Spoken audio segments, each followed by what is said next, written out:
आज के शिक्षा दिवस पर मंच पर उपस्थित शिक्षा विभाग के एसीएस सिद्धार्थ साहब, और बड़े खुशी की बात है आज उनका जन्मदिन भी है। Many happy returns of the day to you. मंच पर उपस्थित अन्य वरीय पदाधिकारीगण, सम्मानित मंच, इस सभागार में उपस्थित शिक्षाविद, सभी आदरणीय शिक्षकगण, छात्र एवं छात्राएं जो विभिन्न जगहों से आए हुए हैं, आप सभी को हमारा नमस्कार। और हम अपना आभार प्रकट करते हैं। हमें खुशी है कि आप सभी इस सभागार में आज इस कार्यक्रम में उपस्थित हुए हैं। हम सबसे पहले श्रद्धांजलि उस महानुभाव को देना चाहेंगे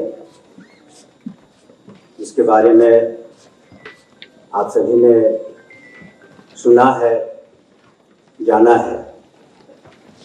लेकिन आप सोचिए कि हमारा देश गुलामी के बेड़ियों में था और जब महोदय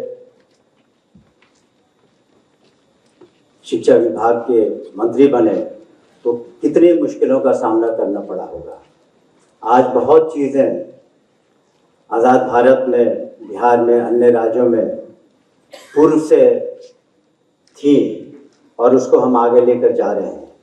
लेकिन ऐसे समय जब न किसी तरह का संसाधन था, न किसी तरह का इंफ्रास्ट्रक्चर था, उतनी सोच नहीं थी, इतनी निरक्षरता थी, इतने लोग अनपढ़ थे, और ऐसे परिस्थिति में एक शिक्षा नीति पर काम करना, बड़े बड़े संस्थानों को स्थापित करना, आईआईटी लाए और तरह तरह की उनकी सोच थी। और उनका ये मानना था कि शिक्षा से ही हर तरह के बदलाव आएंगे, शिक्षा से ही समाज में बदलाव आएगा। उन्होंने यहाँ तक बात की कि हम उद्यमियों को कैसे आगे बढ़ाएंगे, शिक्षित करेंगे। इन्हीं में से उन्होंने महिलाओं के सशक्तिकरण की बात की। आज जो हम इतनी महिलाओं को और बच्चियों को शिक्षा दे रहे हैं, उन्होंने तब बात की। तो हमें उनके आचरण से, उनके व्यवहार से, उनकी सोच से, उनका जो विजन था, उससे बहुत सारी सीख लेनी चाहिए। और हमें ये बताते हुए बहुत खुशी है कि हमारे राज्य में एक विजनरी मुख्यमंत्री हैं माननीय नीतीश कुमार जी ने, जिन्होंने शिक्षा के स्तर को कैसे ऊपर ले जाया जाए, शिक्षा में कैसे गुणवत्ता लाई जाए, अधिक से अधिक हमारे छात्र छात्राओं को शिक्षित किया जाए, ये उनकी सोच थी, जिसकी वजह से शिक्षा विभाग इतना आगे बढ़ा है और हम इतने बच्चियों को शिक्षित कर पाए हैं। कुछ बातें आपके सामने जरूर पेश करना चाहेंगे। 2005 से पूर्व जो बजट हुआ करता था बहुत कम था शिक्षा विभाग का। आज एनुअल बजट 52,000 करोड़ से ज़्यादा है। 10,000 करोड़ पिछले सप्लीमेंट्री था, फिर करीब काफ़ी सप्लीमेंट्री हम लोग लेके आएंगे। और पूरा जो वार्षिक बजट था 2005 में, वो 25,000 करोड़ से कुछ ज़्यादा था, और आज हम लोग 60,000 करोड़ से ज़्यादा बजट पर हैं। तो इसी से समझ सकते हैं सरकार की कितनी प्राथमिकता हम लोगों ने शिक्षा को दी है। दूसरी बात, इसका असर स्कूली बच्चों पर पड़ा। जहाँ 2005 के पहले 12% से ज़्यादा ड्रॉप आउट थे, 2023 के आंकड़ों में पता चला कि मात्र 1% से कम ड्रॉप आउट्स हैं। जहाँ महिलाओं की साक्षरता 2003 में करीब 34% थी, 2023 में वो 74% से ऊपर है। बहुत सारे चैलेंजेस हैं हमारे सामने, बहुत सारी चुनौतियां हैं। हमारे पास कक्षा 1 से लेकर 12 तक 75,000 स्कूल हैं। 1,80,00,000 से ज़्यादा स्कूलों में छात्र छात्राएं हैं। और इसके अतिरिक्त हम लोग जब जिस दिन स्कूल चलते हैं उस दिन 1,10,00,000 से ज़्यादा मध्याह्न यानी मिड डे भोजन कराया जाता है। तो आप समझ सकते हैं कि कितनी बड़ी चुनौतियां हैं हमारे पास।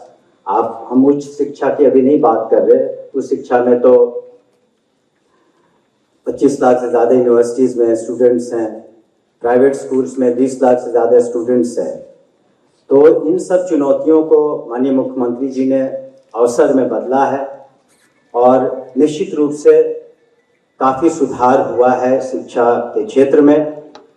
जहाँ एक तरफ हम लोगों ने संसाधन बढ़ाए हैं, जितने भी हमारे स्कूल्स हैं, हमारा प्रयास है कि जल्द से जल्द वहाँ पर जितनी भी सुविधाएं हों, आवश्यक सुविधाएं हों, चाहे वो बसकर की हों, चाहे पीने की पानी की हो, शौचालय की हो, चारदीवारी की हो, वो सब इंफ्रास्ट्रक्चर कॉर्पोरेशन कर रहा है।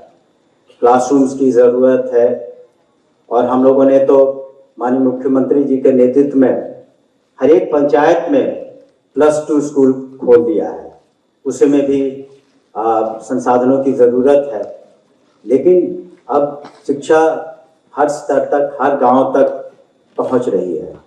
इसी वजह से शिक्षा मित्र, टोला सेवक रखे गए ताकि अधिक से अधिक जो गरीब बच्चे बच्चियां हैं वो स्कूल में आ सके। इसके अतिरिक्त हम लोगों ने चाहा है कि शिक्षा विभाग में गुड गवर्नेंस हो सके और इसी वजह से कई बार बहुत सारे निर्देश शिक्षा विभाग से दिए गए हैं। चाहे वो गवर्नेंस की बात हो, स्कूल में समय पर आने के लिए बात हो, हमारे पोर्टल्स हों, जो अटेंडेंस की बात हम लोग करते हैं, जो ई शिक्षा कोष है, और साथ ही साथ हम लोगों ने कोशिश की है कि जो प्राइवेट स्कूल्स हैं वहाँ भी अनुशासन हो और उन्हें जो जिम्मेवारी दी गई है कि करीब 25% गरीब बच्चों को स्कूल में दाखिला ले, उनको भी एक सुविधा दें। सरकार उन्हें उनके फीस को मुहैया कराती है। हम लोगों ने इसीलिए आधार सीडिंग किया ताकि किसी तरह की शिकायतें ना हो। साथ ही साथ हम लोगों ने शिक्षा विभाग में बहुत नौकरियां दी। माननीय मुख्यमंत्री जी के नेतृत्व में एक दिन जो बीपीएससी के थ्रू जिन शिक्षकों ने भाग लिया, 2 लाख शिक्षकों को नियुक्तियां की गई और अभी शीघ्र ही हम लोग नियुक्तियां करेंगे। जो सक्षमता पास जो शिक्षक हैं उन्हें भी हम सरकारी सेवक बनाने जा रहे हैं। जहां तक ट्रांसफर पोस्टिंग की बात है उसमें भी हम लोगों ने पारदर्शिता रखी है और कोशिश की है कि इसमें अधिक से अधिक शिक्षकों को, शिक्षिकाओं को सुविधा हो। लेकिन साथ ही साथ इतने कदम सरकार ने उठाए, एक जिम्मेवारी शिक्षकों पर भी है, साथ ही साथ अभिभावकों पर भी है और विभाग पर भी है। जब तक ये सभी शिक्षक बिल्कुल एक त्याग की भावना से काम नहीं करेंगे और जब तक ये अभिभावक ये सुनिश्चित नहीं करेंगे कि जो उनके बच्चे हैं, बच्चियां हैं, ससमय स्कूल जाएं, पढ़ाई करें। और विभाग का जहां तक प्रश्न है, मैं आपको आश्वस्त करना चाहता हूं कि हम लोग पूरी मदद करेंगे ताकि पढ़ाई में सुधार हो, शिक्षा की गुणवत्ता में सुधार हो। हम पूरी कोशिश करेंगे और हम लोग चाहेंगे कि जो छात्र छात्राएं हैं, जो पुस्तकें हैं, वो इस बार हम लोगों ने ससमय दे दिया। पाठ्यक्रम की जो भी पुस्तकें थी 8वीं क्लास तक, और बदस्तूर डीबीटी के माध्यम से साइकिल योजना, पोशाक योजना, प्रोत्साहन योजना, ये सब बिल्कुल बदस्तूर जारी है और इससे फ़ायदा ये होगा कि हमारे बच्चों को बच्चियों को पढ़ने में सुविधा होगी। लेकिन साथ ही साथ ये देखना होगा कि हमारा ज़माना ऐसा है जहाँ रोज़ टेक्नोलॉजी बदल रही है। हम लोग कितने जल्दी अपने छात्र छात्राओं को कंप्यूटर लिटरेट बना सके, इस पर आवश्यकता देने की ज़रूरत है।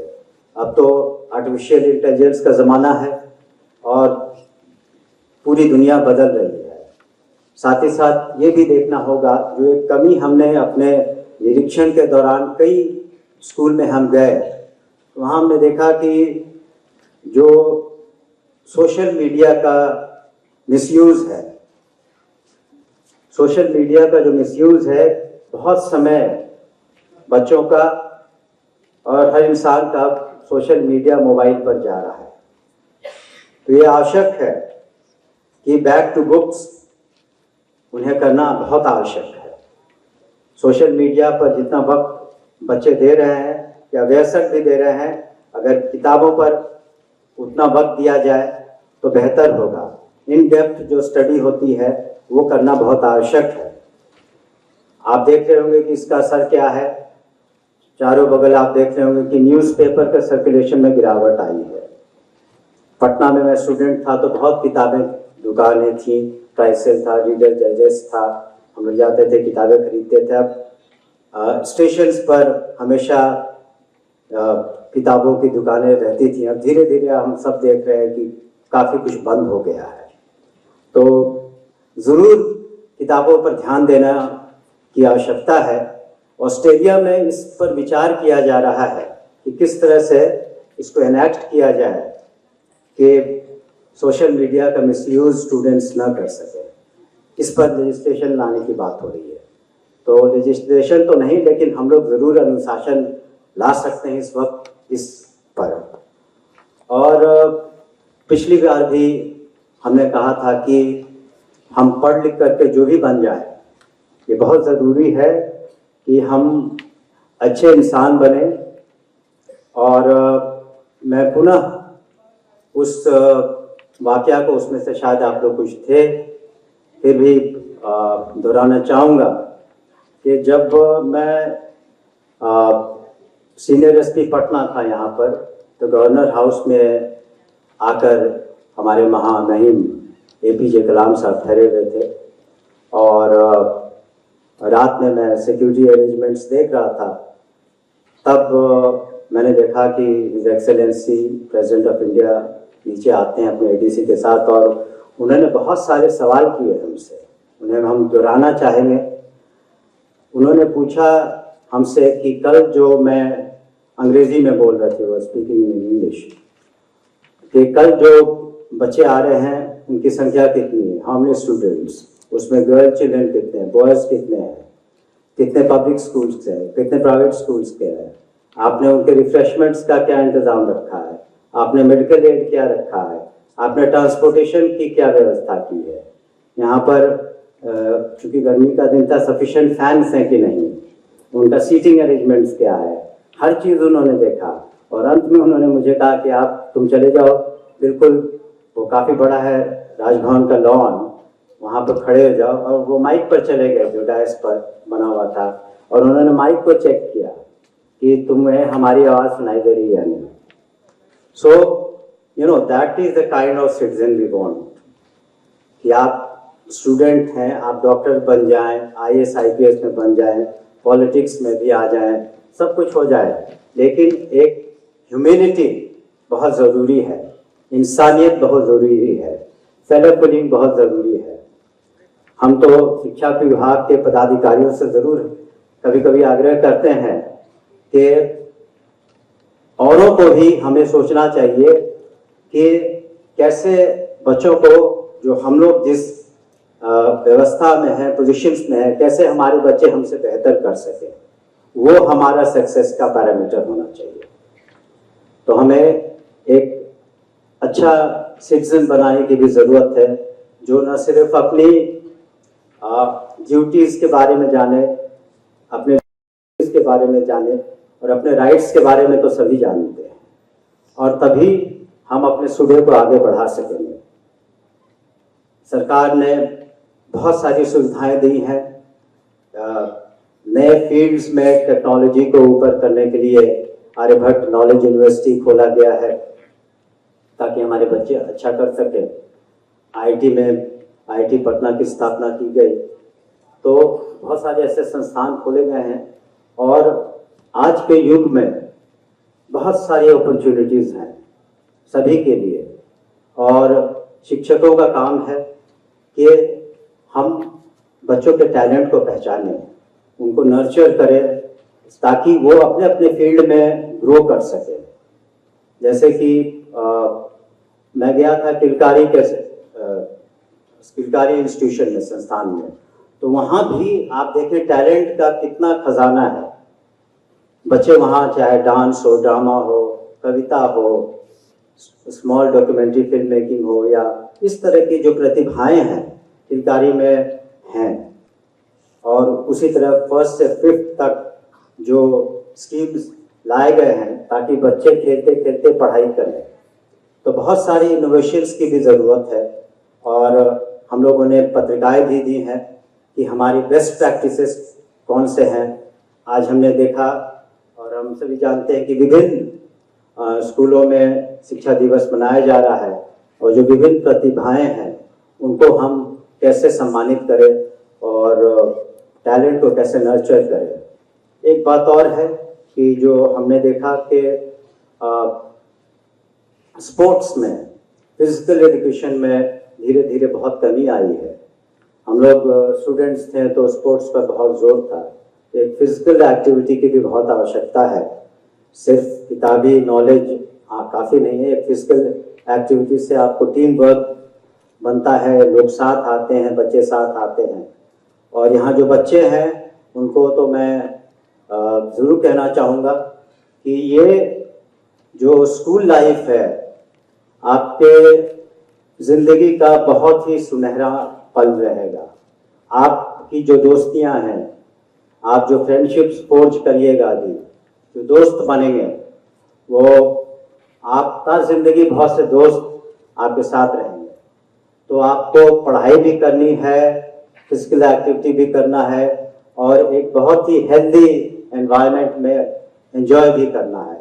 और साथ मिलकर के आइए हम सभी आज संकल्प लें कि जो भी शिक्षक हैं, जो भी छात्र छात्राएं हैं, जो भी हमारे डिपार्टमेंट के पदाधिकारी हैं, कर्मी हैं, हम सभी लोग मिल करके मेहनत करें कर्तव्य निष्ठा के साथ और कदम से कदम मिलाकर चले ताकि हमारे बच्चों का भविष्य सुनहरा हो और आने वाला हमारा बिहार में जो शिक्षा की जो स्तर था, इस समय नालंदा विश्वविद्यालय, विक्रमादित्य विश्वविद्यालय इत्यादि जो था, उस स्तर पर हमारी शिक्षा हो। और हमें पूरा यकीन है कि सरकार आप सभी का पूरा सहयोग देगी और हमारा नेतृत्व बहुत सक्षम है सरकार का, और माननीय मुख्यमंत्री के दिशा निर्देश में हम लोग काम कर रहे हैं और हमें पूरा यकीन है आप सभी लोग मिल करके हम अपने लक्ष्य तक जरूर पहुंचेंगे। आप सभी का बहुत बहुत शुक्रिया, धन्यवाद, जय हिंद।